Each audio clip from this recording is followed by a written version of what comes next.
American National is proud to support No Ceiling, helping to tell the stories of professional women. American National is dedicated to providing paths for leadership and advancement through the Women's Forum, a group of female leaders who provide encouragement, mentorship, and advocacy for American National female employees.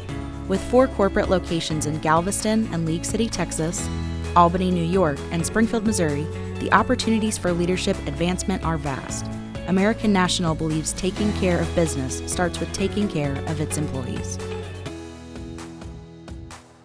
I would say that punctuated the rest of my life going forward. As a young girl living in Haiti, Darline Mabins' mother and brother died in a tragic car accident. She says the repercussions from that loss were felt throughout her life. The accident was shortly followed by another pivotal moment, a move to the United States. We'll talk about growing up in a country where she didn't speak the language and finding success and joy in a career path she never expected. She's Regional Branch Sales Manager for Arvest Bank. From SBJ Podcasts, I'm Christine Temple, and this is No Ceiling, a show that goes in-depth with local women, sharing their journey to the top of their professions and the challenges and triumphs they faced along the way. They're rewriting the script on success, and there's no ceiling. Thank you so much for coming on the show, Darline. I appreciate it. Thank you for having me.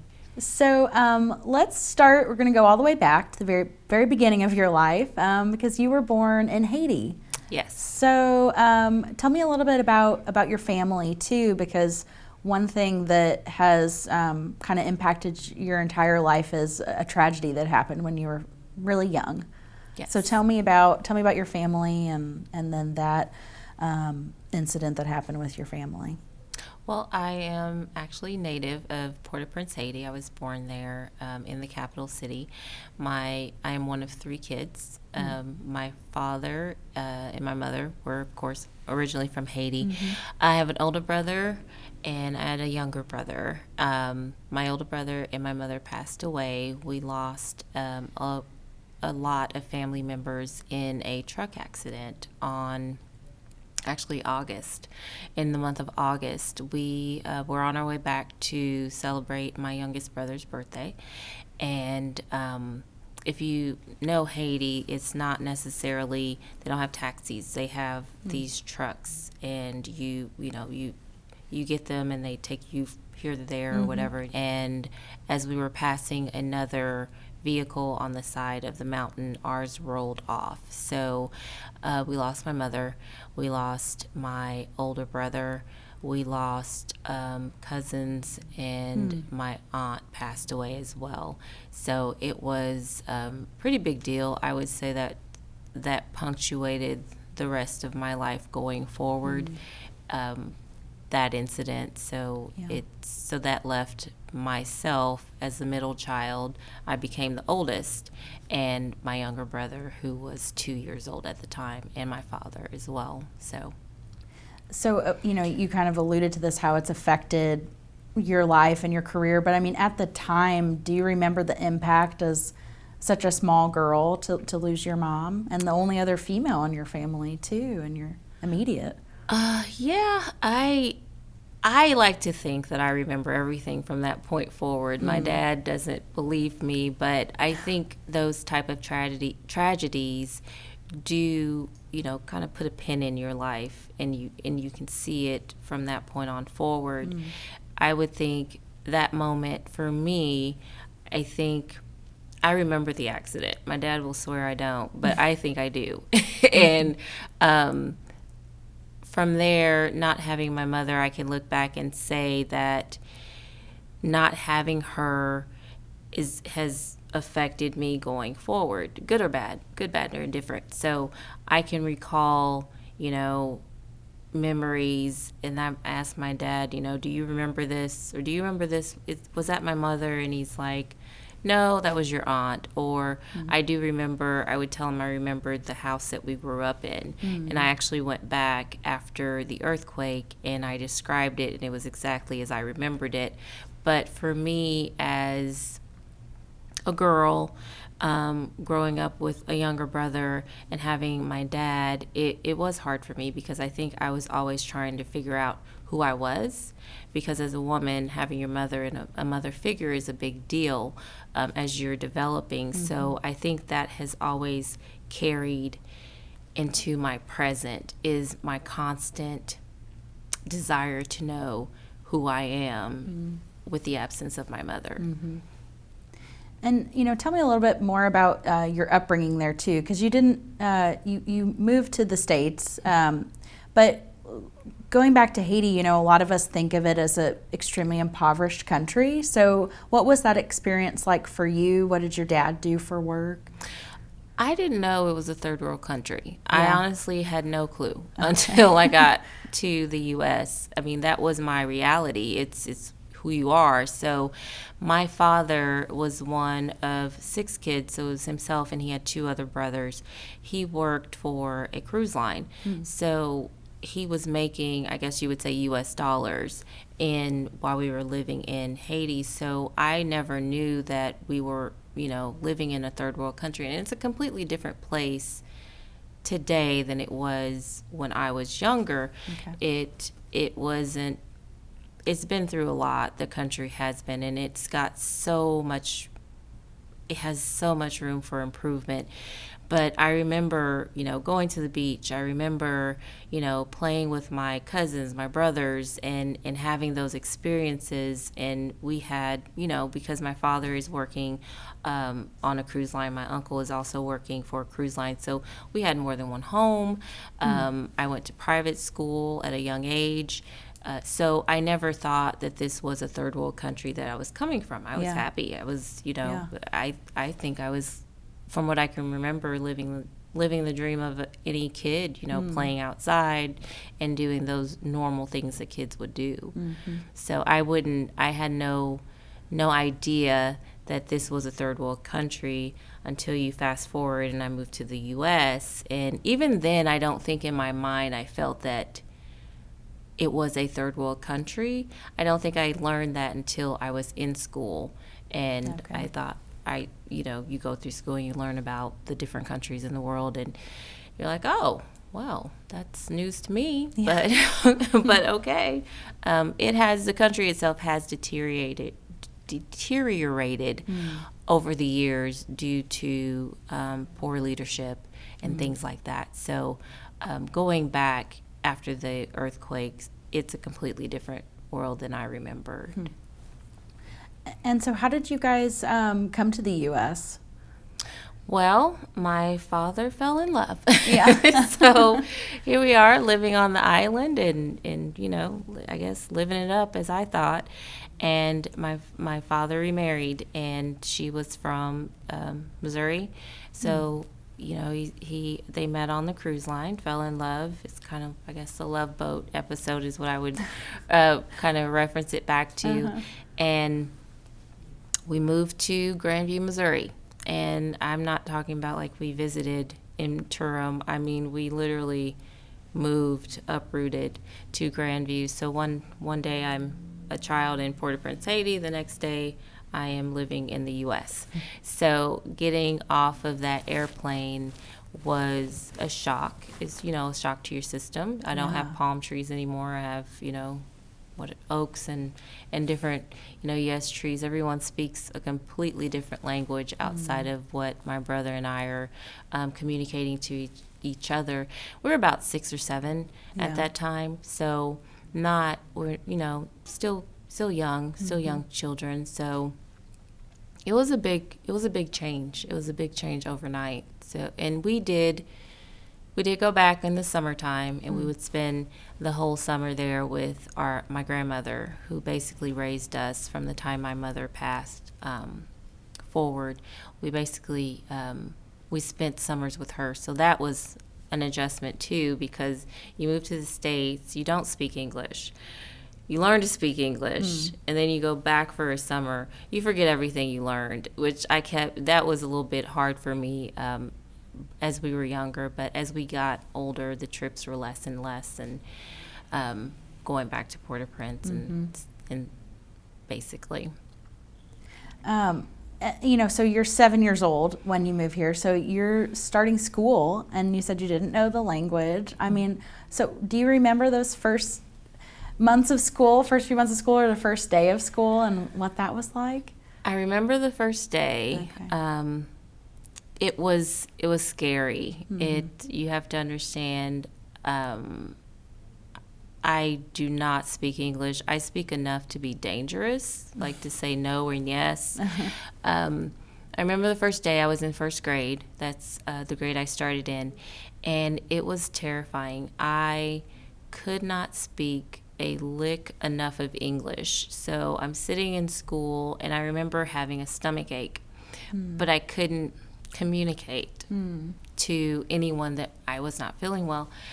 And I remember some of my friends coming up and, are you okay? And I know that's what they were saying now. I didn't know at the time. I mean, you could tell someone has empathy for you, regardless of whatever language you speak. So I remember trying to, and I cried because I could not communicate how I was feeling.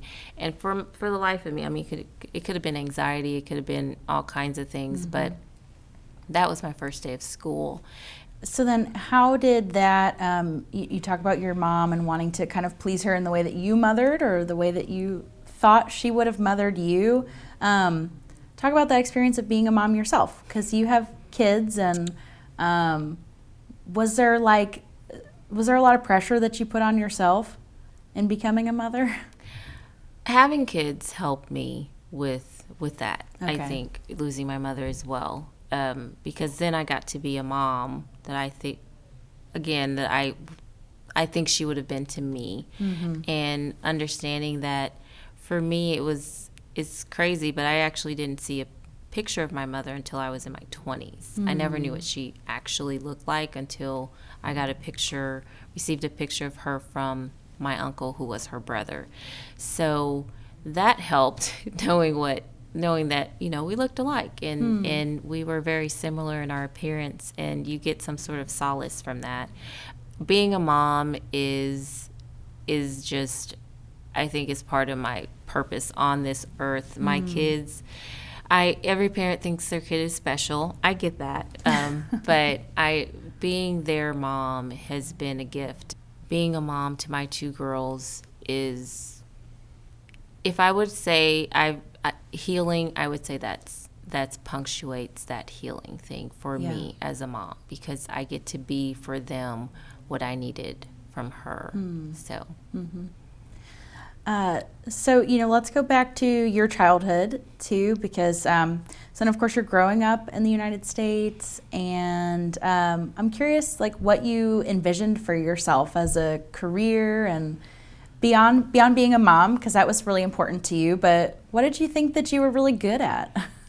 I didn't know. I just didn't. For a while, I thought I was going to be an actress. I thought I had the know-how for that, and art. I love the arts. I've always loved music. I've always loved, the artistic side of things. Never been one for numbers, just not really my thing. And I loved reading and literature. So I thought I'd venture into that area. So when I was in Kansas City, I went to Paseo High School of the Performing Arts, and I started out as a theater major and decided, nope, that wasn't for me. And mostly because it's so subjective. I thought it was, you do monologues, basically. You remember them, you bring them to class, and you do them. And it was that's basically all you did, is you're trying to learn how to be an actor. And that got old for me really fast, because I was also taking art classes, and I was doing really, well in those classes. They were, for me, more challenging because the school was set up to be more of a college prep. So we were doing models, we were doing setups and scenes and painting those or drawing them. So I moved into art and sculpture and ceramics in high school, and I excelled at it, and I did very well in it, and I loved it. It was challenging for me because that creative part, trying to figure out, okay, how do you make this cup interesting versus just drawing what you see? So for me, it was challenging, and I went into art and went to college for art and got a degree in sculpture and thought, okay, now I'm going to grad school, right? And all this time I'm, trying to pay my way through college because, again, although I didn't know I was from a third world country, life gets real when you have to pay for school. So I'm trying to pay for school, working, 2 jobs at one point, trying not to overload with student loans and things like that. And my father can only do so much. Then I had no clue, no idea what I was going to do with the rest of my life. And it was terrifying. Graduating, I dropped my minor because I had a minor in education, and I thought, I'll be an art teacher. Yeah. Well, I went and took my practicum, or my in-class learning, and I couldn't do it. It was just the kids, and then I found out, I did not have the temperament or the patience to be a teacher for young adults. And this was middle school, I think, or was it high school? It was a high school here in Springfield, and I dropped it within 2 days. I was just no minor in education, not really ready for that. So I went and finished my sculpture degree at Missouri State University and had no idea what I was going to do. I graduated in December. I walked into the office building of my the apartments I was staying in, and I had been staying there for 2 years. And I just told him, I said, I don't have a job. I said, I am graduating, and I literally have no job. If you will please let me stay here for, 30 days, 60 days so I can get something figured out, I will pay you back. And I was sweating, so nervous, oh my gosh, I'm going to get evicted. They're going to send me back to Kansas City.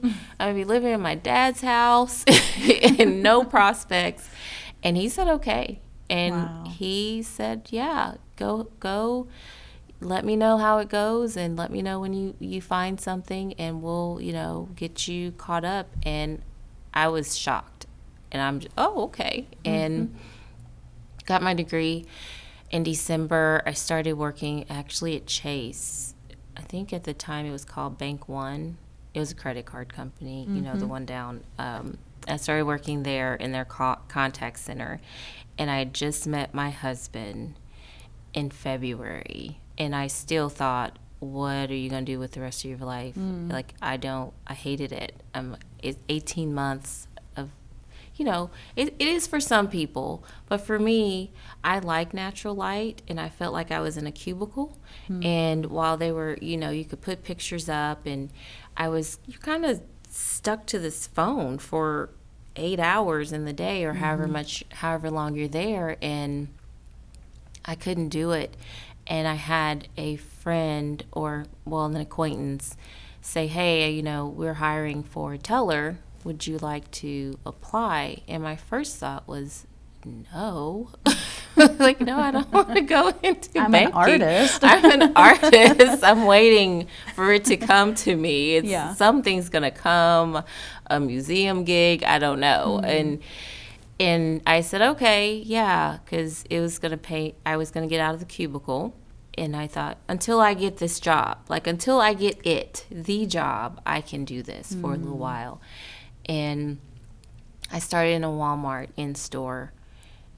Hated it, and I was bad at it. For the first 3 months, I thought they were going to fire me because I was always off. I couldn't count them. I couldn't balance, and I got better. And the lady that I trained with, the manager, was hired at a traditional bank here in town, and she reached out to me and said, hey, I've got a position, I'd really like you to apply for it. And I'm thinking, this lady is, no, because I'm waiting for the job. Yeah. I'm just no, I can't do it. But I wanted to get out of the in-store. So I said, yeah, okay, I'll come over and interview. And I got the position. But then by then I was pregnant because I had gotten married. Okay.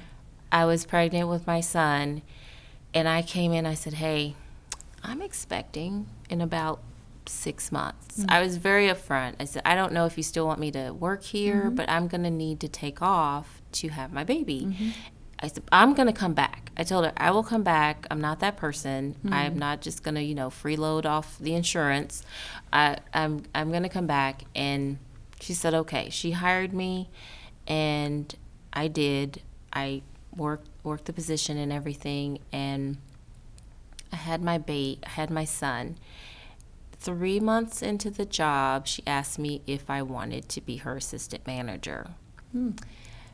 My first thought was no, because again, I'm waiting for this job. This is not my long-term gig. I'm waiting. So I was like, I don't know if you really want me for this. I mean, she just told me I would really be disappointed if you didn't apply. I think you would do very well. And then I brought up the fact that, I'm having a baby. Like, I'm going to have this baby. I'm not going to be able to be here and for 6 weeks, 8 weeks, whatever the case may be. And she said, no, I know you'll come back. And so, I want you to have the position.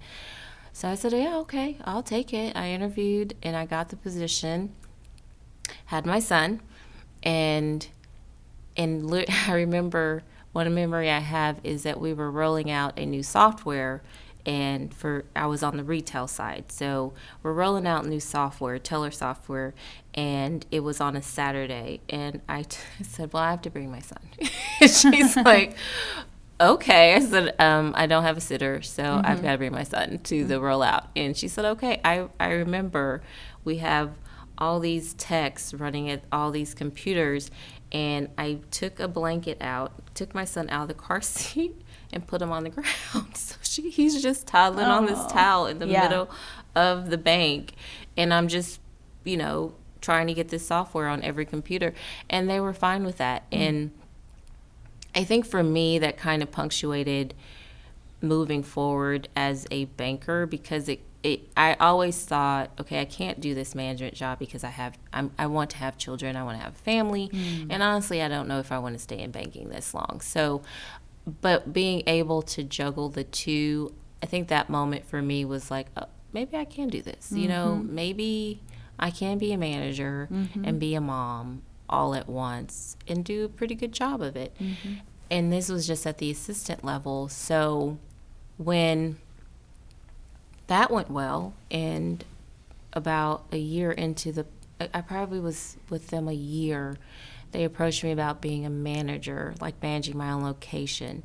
Again, thinking, what are you people thinking? I'm like, and I'm thinking, okay, yeah, I'll do it. I'll give it a go. If you guys want me to try, I'll definitely do it. The opportunities would present themselves, and then I would say yes. Instead of saying no, I'd say yes. And I think that's being open and saying yes has kind of gotten me to where I am right now, even though that's not where I envisioned myself, because I was still looking for it. I couldn't even tell you what that job is. I mean, honestly, I couldn't even tell you, like, oh, I was going to be a museum curator.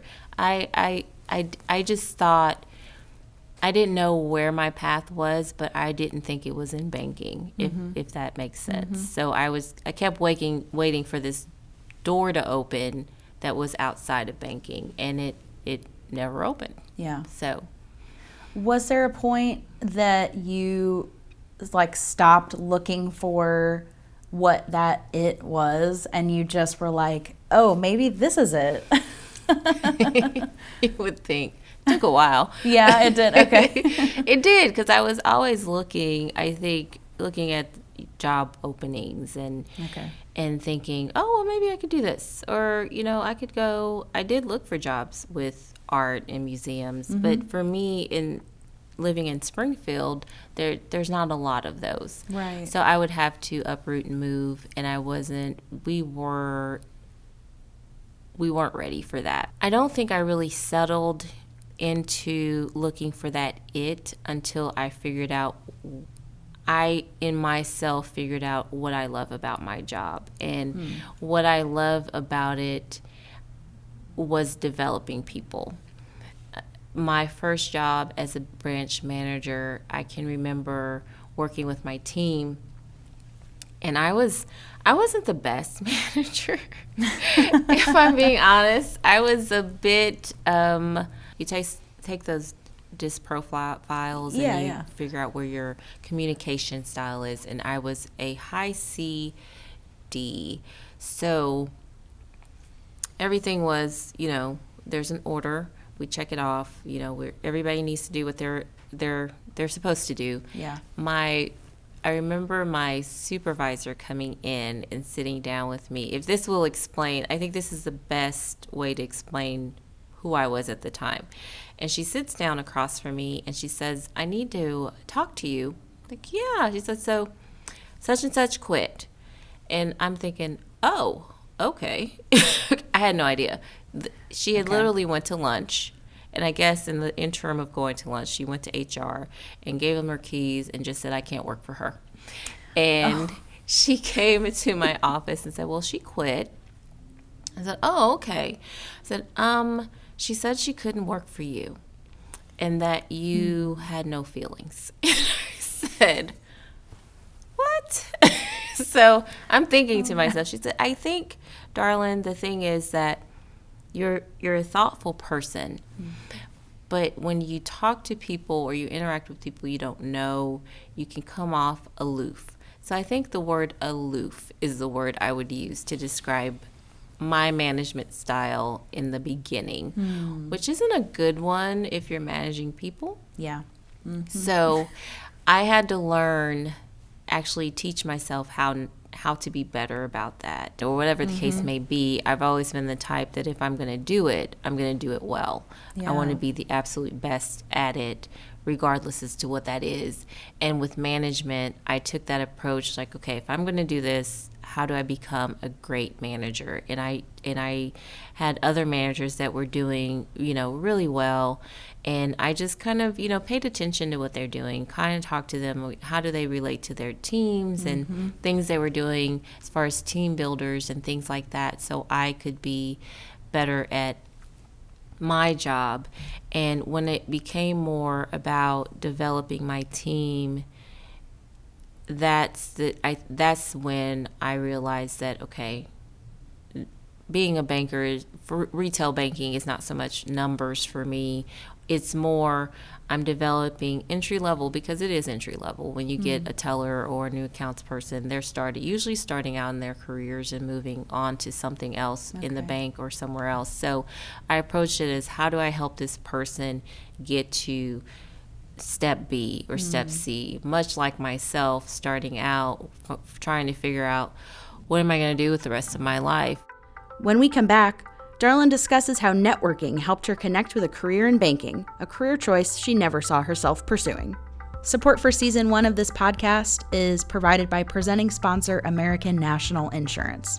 We'll be right back. Success comes a little easier when you have trusted day in, day out support. At Great Southern Bank, you'll have your own go-to team of financial experts to rely on and learn from, and who'll be there with you every step of the way. Because every leader deserves a great team behind her. Learn more at greatsouthernbank.com, ranked a Forbes 2020 World's Best Bank by our customers. Thank you. Member FDIC. Springfield Business Journal has been the business authority for over 40 years. SBJ strives to provide the most relevant, timely, and accurate business news you need to make important decisions. Locally owned and operated, Springfield Business Journal helps businesses market themselves to other businesses. Since 75% of the readers are the owner, GM, or VP at the business, SBJ helps your business influence decision makers when it matters most. If you need to raise your profile when businesses are considering your category of service, make sure you are differentiating yourself by using the Springfield Business Journal. So, you are now a branch manager of 2 locations within Arvest Bank, and so you obviously stuck with it. But, what intrigued you and what made you want to grow in that career? You said that you're kind of motivated to do the best that you can, but, what role also did like connecting with the community play within that of you wanting to take a leadership position and help a local bank grow and impact this community? The where I got my first branch management location, I started out there. They actually, traditionally, branch managers are inside the branch. They are there from the time the branch opens till it closes. I think that aspect of it is probably the part that turned me off the most, because I'm the type that I like to do things. I like to be involved. So when they came and said, "Hey, we're kind of changing this process. We want our managers to be calling managers," and I had no idea what that is. I'm like, "What do you mean? Do you want me to go knock on doors, visit businesses?" They're like, "Yeah, we want you to kind of, survey the businesses around you, kind of get to know them and make introductions. But more than that, we'd like you to get involved in the community." So I started out with the chamber, going to chamber events, and I met Jamie Tressel, and she was at the same breakfast that I was at. She walked up to me and said, introduced herself and said, "Hey, I'm in the network. I'd love for you to come to a meeting." And I said, "Okay, I have no idea what the network is." And so I went to a network meeting through the Springfield Chamber. I went to one, and then I just kept going to them, because it was really neat being around other young professionals that are just starting out, just like I was, and trying to figure out what my next step is. And we're all in there thinking, okay, we think we have an idea of what our careers are going to be, and we're trying to all figure it out and move forward. So for me, again, back to that question of when did I stop looking for that job, I think that helped as well, because now I'm in a position where I'm managing and helping to develop young people as they're figuring out their first steps in their careers. And then I'm also involved in the community through the network or the chamber or board involvement. For me, that's really all I needed as personally, because I feel like I'm giving back in some way. And so there's the job for me was I can do this. I can help all these young people and be involved in the community that I live in. And so it was a perfect mesh or perfect piece to the puzzle for me. So like being involved in the network and the chamber, part of that is like visioning of like, what do you want to see for this community? What do you hope for it? What are some of those things that you still like want to realize for Springfield?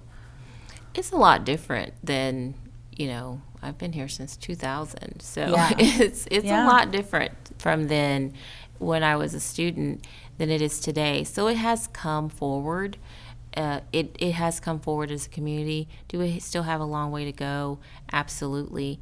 I can remember being at a panel discussion, and we were talking about diversity or lack of diversity, and the question was asked, well, do we think that, how far have we come?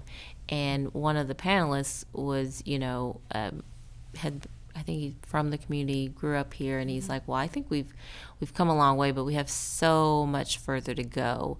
And we do.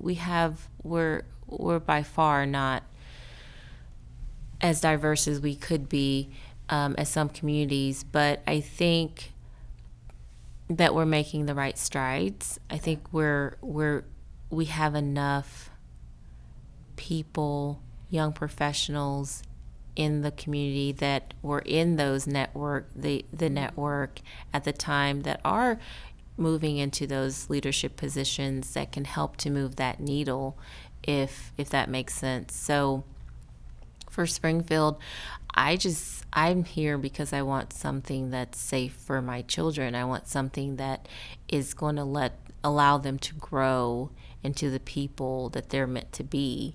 So if I didn't think that was possible in Springfield, I would leave. And I think it is possible. My kids are in school and they are doing well. They have great unit friends. They have a support system. And we're just, I think my husband and myself, we just work to make sure that now it's as inclusive as it can be as a community moving forward. If I had to envision something for Springfield, it'd be more inclusivity. What are some of the like nonprofits that you've been involved in and I've gotten connected with? Because I'm kind of curious where your passion lies with inclusivity, but then also I know you serve on several boards. So tell me about some of that work and what you do. I sit on the board of Greater Missouri Women's Leadership Foundation. It's headquartered out of Columbia, and I sit on that board. It's mostly because it encompasses Missouri as a whole. So it's not just, one city, one state. Yeah. It's, any of the regions within the state of Missouri, and we seek to educate women in leadership about the government system, the prison system, education, not-for-profits, agriculture, and with that, kind of where Missouri is and where Missouri needs to move forward in. So kind of to educate them about those systems, and then the hope is that they would go back to their communities and get involved in whatever area they think best fits them to help their communities out in Missouri. So I sit on that board. I am currently on the Springfield Library Foundation board. I'm pretty new on that one, so I wouldn't say I've been there forever. Yeah. But I sit on that board. I support anything that has to do with women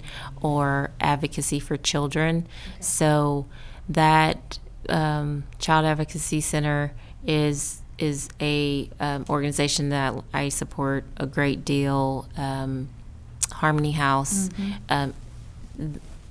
those type of things. So for me, no offense to men or anything, I just support women and children charities if I can, however I can. Tell me about, within your work in women leadership and being a female leader yourself, what are some of the challenges that women in leadership face? I think we've come a long way. We have. I think as women in leadership, we have come a long way.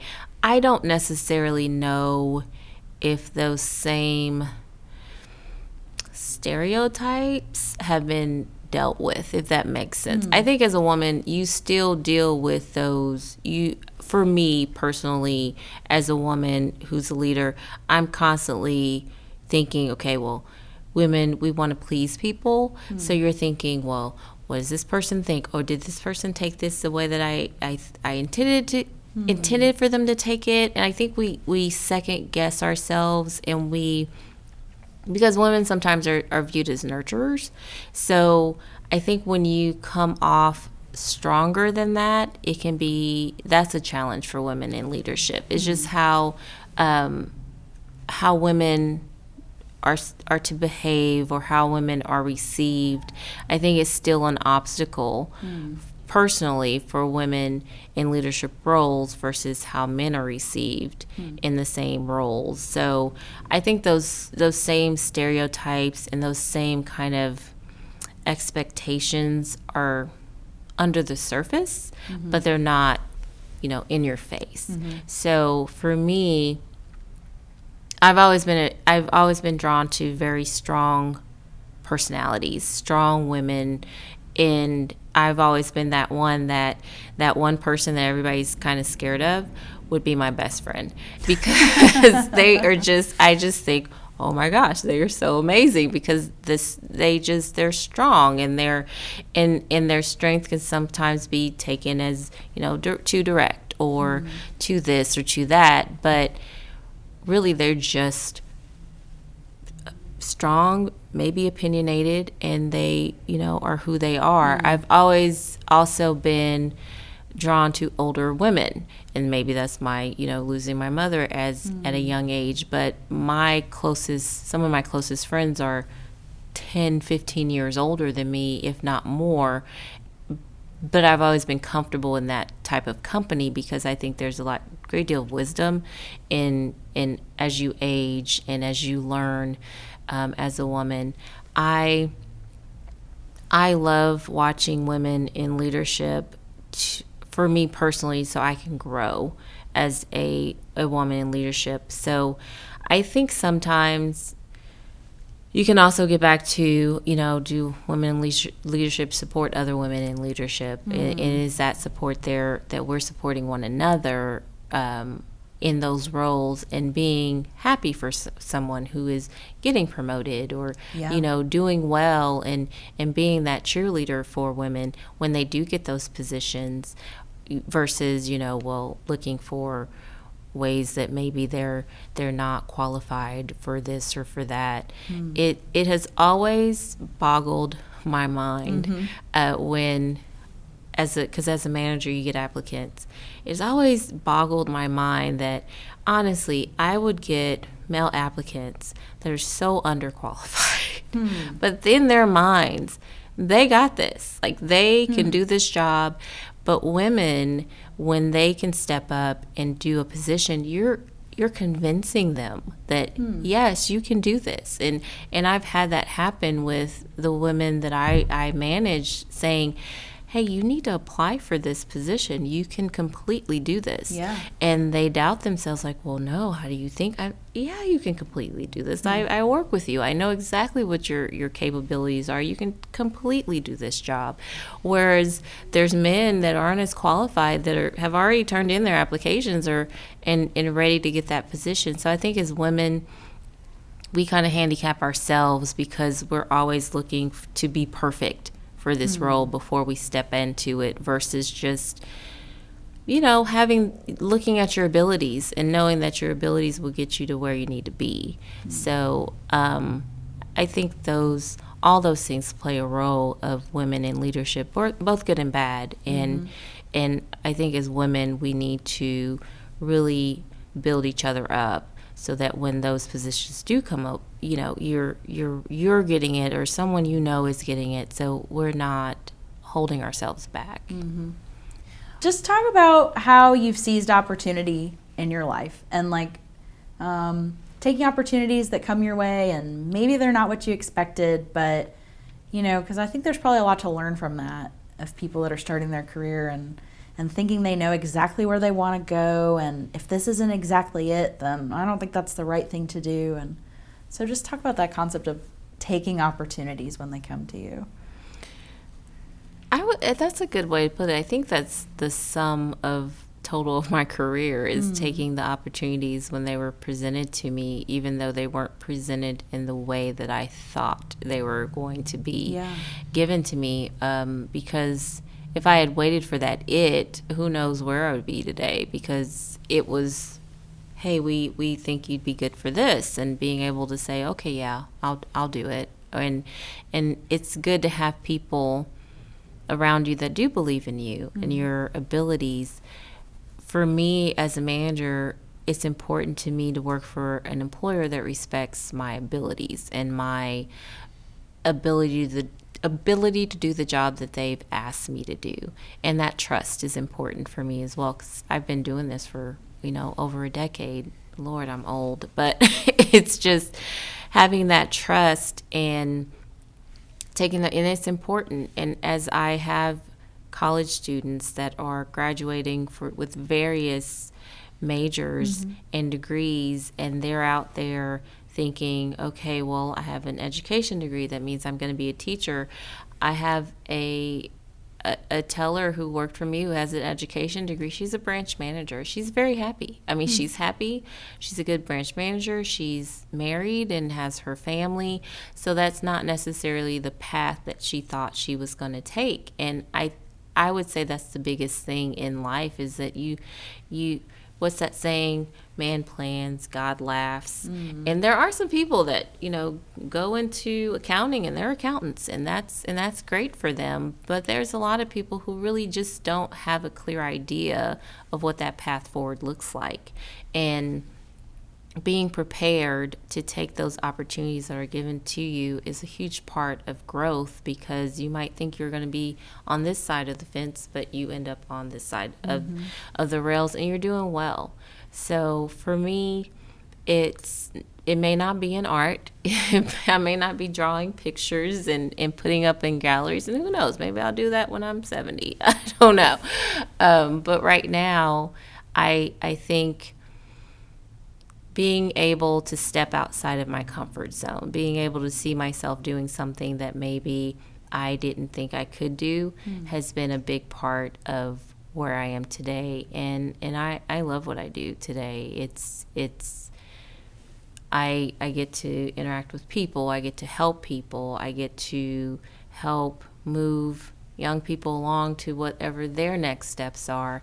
And that for me is the most rewarding part of my job, is seeing people progress from point A to point B and where they end up later. So, and then being involved in this community is a big deal to me as well, because I'm helping to shape the community that my kids are being raised in. So that for me is a plus as well. Well, Darline, thank you so much for coming on the show, and thanks for being open, even though it's like not something you do. Thank you. Thank you for having me. It was not bad at all. Okay, good. I'll take it. Thanks for listening. You can subscribe to No Ceiling from SBJ Podcasts wherever you find your podcasts, or watch videos from the interviews by visiting sbj.net/no ceiling. This show is produced by Ad Smith Studio, with special thanks to Dustin Henderson and Joe Stearns. Photography and design by SBJ's Mackenzie Robinson. American National Insurance is the show's presenting sponsor, with support by Great Southern Bank. I'm Christine Temple, and this is No Ceiling.